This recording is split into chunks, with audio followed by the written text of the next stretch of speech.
Bismillahirrahmanirrahim. Assalamualaikum warahmatullahi wabarakatuh. Pada kesempatan ini kami akan memberikan satu muqaddimah fikih.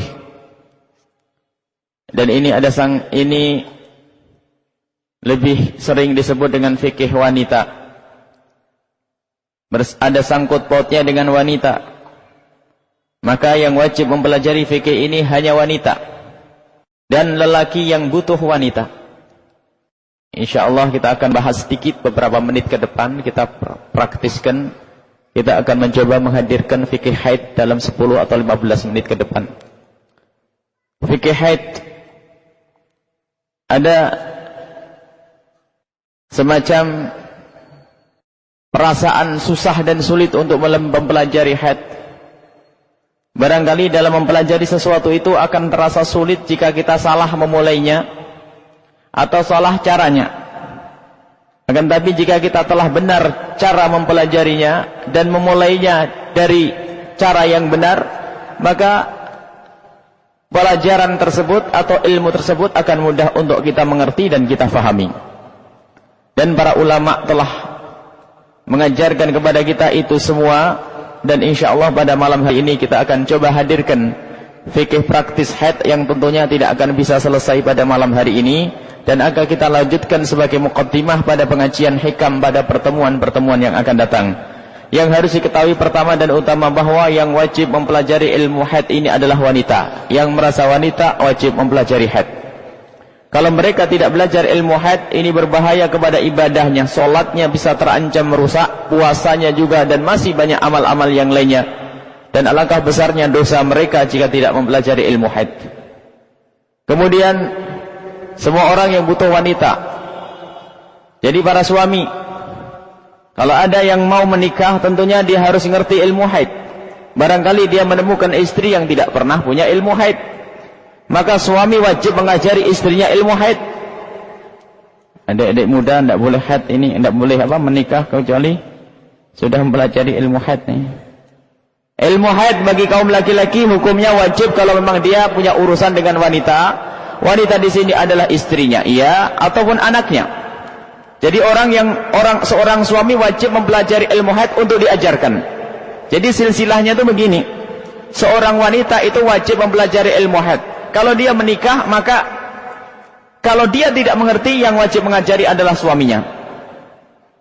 Kalau suami tidak bisa mengajari, maka suami harus nimba ilmu di luar untuk dibawa pulang, diajarkan kepada istrinya. Itu urutannya.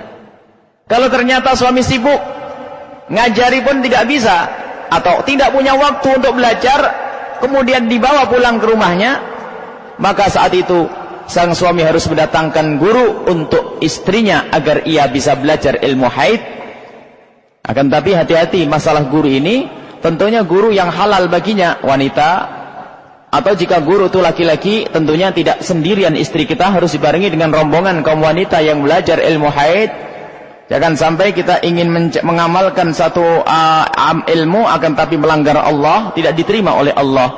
Kita undangkan seorang guru untuk mengajari istri kita. Kalau ternyata mengundang guru barangkali terlalu berat, wah ini biaya, maka kita izinkan istri kita untuk belajar di luar.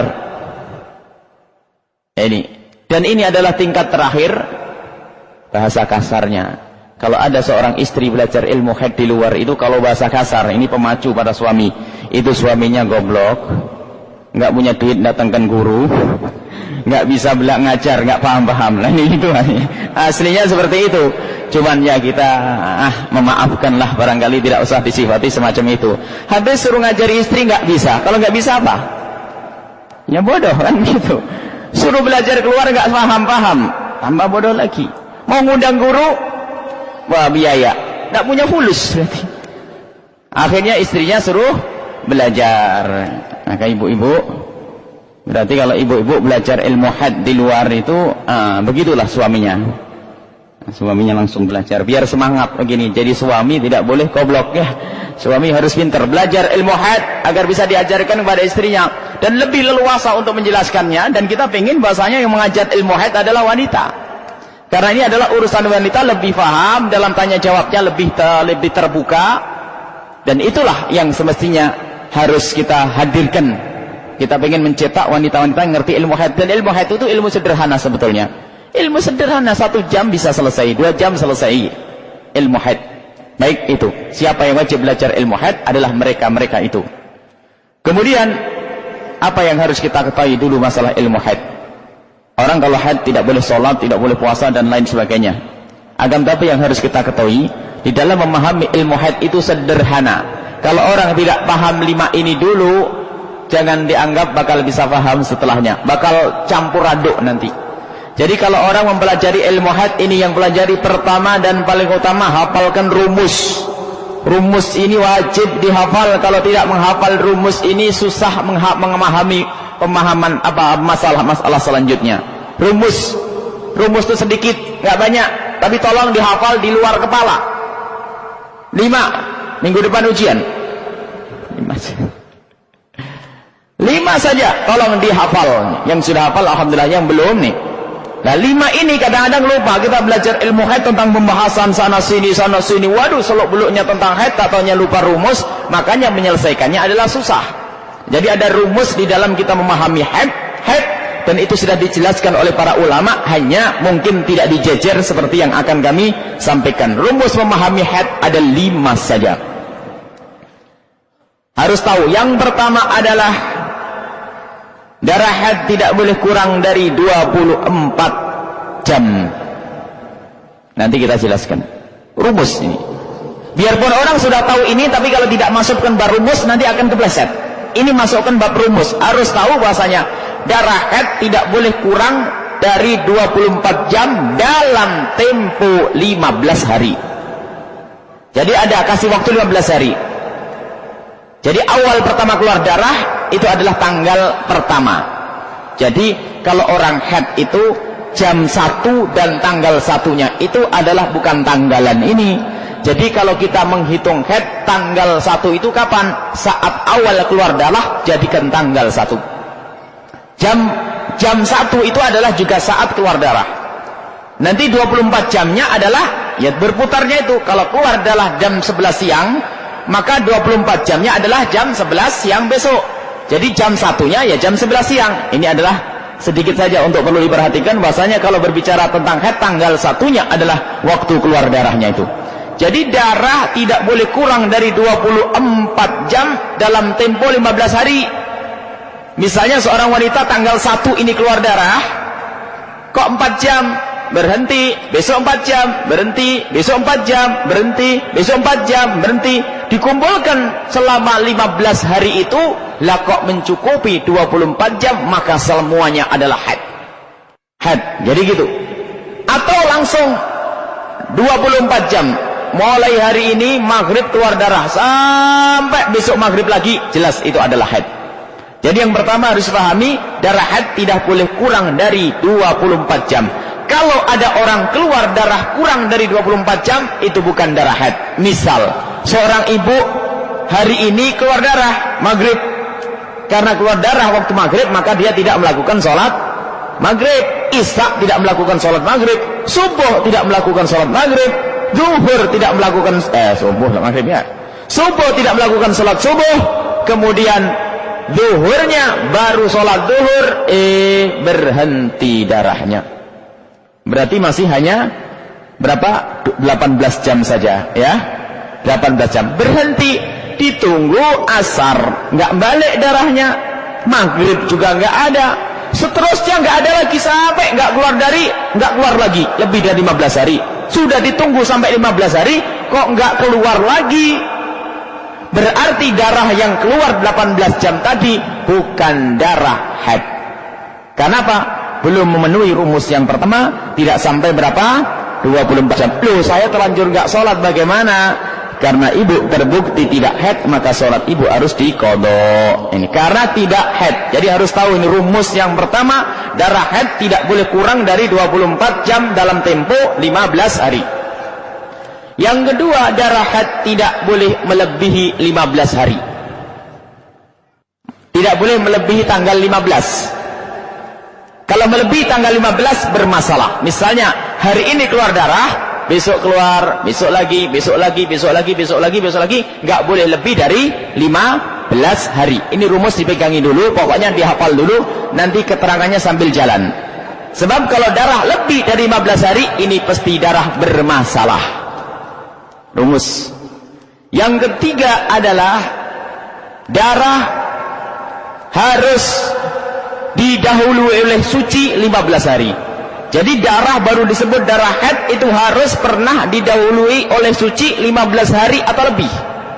Misalnya 20 hari yang lalu tidak keluar darah, bagus, masuk. Atau 15 hari persis baru keluar darah, ini bisa dimasukkan ke dalam darah haid, asalkan sucinya harus didahului oleh 15 hari.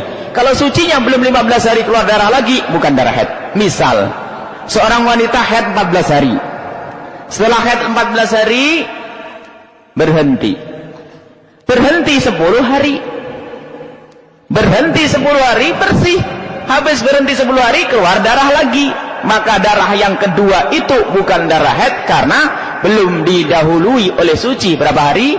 15 hari. Pasti itu darah istihadah. Itu rumus. Pokoknya kalau ada orang haid itu harus didahului oleh suci 15 hari. Itu yang keberapa? 3 ya. Yang keempat ya. Tadi 4 ya. Yang keempat adalah darah tidak boleh didahului oleh kelahiran. Ini ibu-ibu bisa jawab. Kalau habis kelahiran namanya darah apa? Nifas. Selesai ya. Darah tidak boleh didahului oleh kelahiran. Kalau darah didahului kelahiran namanya nifas, bukan haid. Yang kelima adalah darah harus keluar dari perempuan umurnya mencapai 9 tahun hijriyah. Ingat, tolong di dalam urusan haid penanggalannya bukan penanggalan umum Masehi tapi dengan Qamariyah, dengan hijriyah. Tanggalan yang dipakai dalam Islam, dalam fikih semuanya adalah hijriyah. 5 jelas. Darah tidak boleh kurang dari 24 jam dalam tempo 15 hari. 2, darah tidak boleh lebih dari 15 hari. Yang ketiga, darah harus didahului oleh suci 15 hari. Yang keempat adalah darah tidak boleh didahului oleh kelahiran. Yang kelima, yang mengeluarkan darah harus mencapai usia 9 tahun. Kalau belum 9 tahun tidak bisa disebut sebagai haid. Ada anak umur 8 tahun keluar darah, maka dia tetap boleh sholat karena itu darah penyakit. Itu adalah darah rusak, bukan darah haid. Ini 5. Dan 5 ini untuk menjaring, Bu. Pokoknya 5 harus hafal. Makanya kalau ada orang datang kepada ibu atau bapak, suami istri bapak datang, tanya, "Abah, saya ini keluar darah." Tanya saja, berapa hari, Ma? Sudah 3 hari ini. Wah, kalau 3 hari berarti memenuhi syarat yang pertama ya. Lebih dari 24 jam tidak. Nah, ditunggu. Habis 3 hari berhenti, nggak ada lagi. Berarti kalau memang tidak keluar lagi, tidak melampaui 15 hari. 2 rumus sudah masuk. Tanya, Umi ini habis melahirkan ya? Bapak ini tanya aneh-aneh, wong istrinya kok ditanya habis melahirkan. Ya belum melahirkan, baru pengantin baru kan gitu ya. Oh iya, kami berarti belum melahirkan. Kalau belum melahirkan berarti benar ya. Kemudian ditanya, Umi, sebelum ini kapan keluar darah? Oh, saya keluar darah sudah lama nggak keluar nih, sudah ada sebulan lebih nggak keluar darah, atau 20 hari lebih nggak keluar darah. Masuk 4. Umurmu berapa? Ya orang menikah ya umur saya sudah 25 tahun ya. Nah, langsung berarti 3 hari itu hukumnya darah nih, darah haid. Sekarang yang gagal, ya, contoh, ada seorang perempuan datang, coba digambarkan. Tanya saja, Neng, umurmu berapa, Neng? 20 tahun. Masuk? Dari bawah, tidak apa-apa dibalik-balik. Umur 20 tahun di atas 9 tahun atau tidak? Di atas 9 tahun. Berarti umur 20 tahun. Kenapa, Neng? Saya keluar darah. Berapa hari keluar darahnya? 7 hari. Baik. Kalau 7 hari berarti lebih dari 24 jam dan tidak kurang, tidak lebih dari 24 jam, tidak lebih dari 15 hari. Darah haid belum, Bu? Belum tentu. Lanjutin dulu pertanyaannya. Sebelum ini kapan haid terakhir?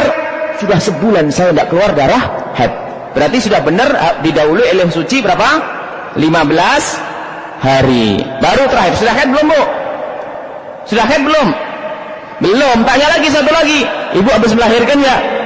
Iya, kemarin lahirkan. Enggak jadi haid. Jadi darah apa? Nifas. Satu lagi contoh ini. Jadi rumus ini pegang untuk megang. Ada perempuan datang. Aduh, ibu saya keluar darah karena kemarin terjebak. Ibu baru lahirkan ya? Langsung jadikan nomor 1 pertanyaannya. Oh enggak, saya tidak melahirkan. Saya belum menikah kok. Oh ya, berarti neng bukan ibu ya. Baik, belum menikah. Jadi tidak setelah melahirkan. Masuk satu syarat. Berapa hari kamu keluar darah? Berapa hari keluar darah? Keluar darah 10 hari. Ibu, 10 hari para bapak memenuhi 2 syarat ya. Tidak kurang dari 24 jam, tidak lebih dari 15 hari. Umurmu berapa, Neng? Umur saya 25 tahun. Masuk ya. Terakhir keluar darah haid kapan? Terakhir berhenti itu 10 hari yang lalu.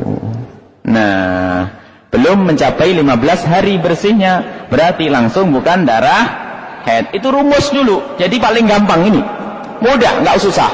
Satu lagi pertanyaan ini. Ada seorang datang, ibu saya keluar darah, baru melahirkan ya. Enggak, astagfirullahaladzim, gimana melahirkan, saya tidak punya suami. Masuk. Berapa hari? 10 hari. Wah, 10 hari masuk 2 syarat ya.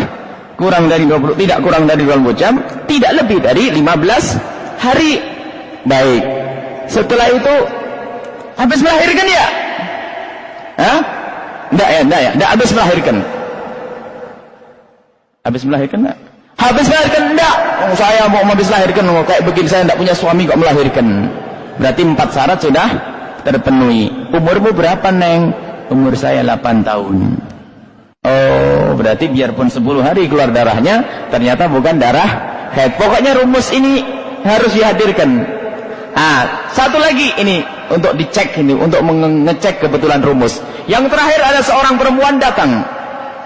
Pak, saya keluar darah haid, Ustaz.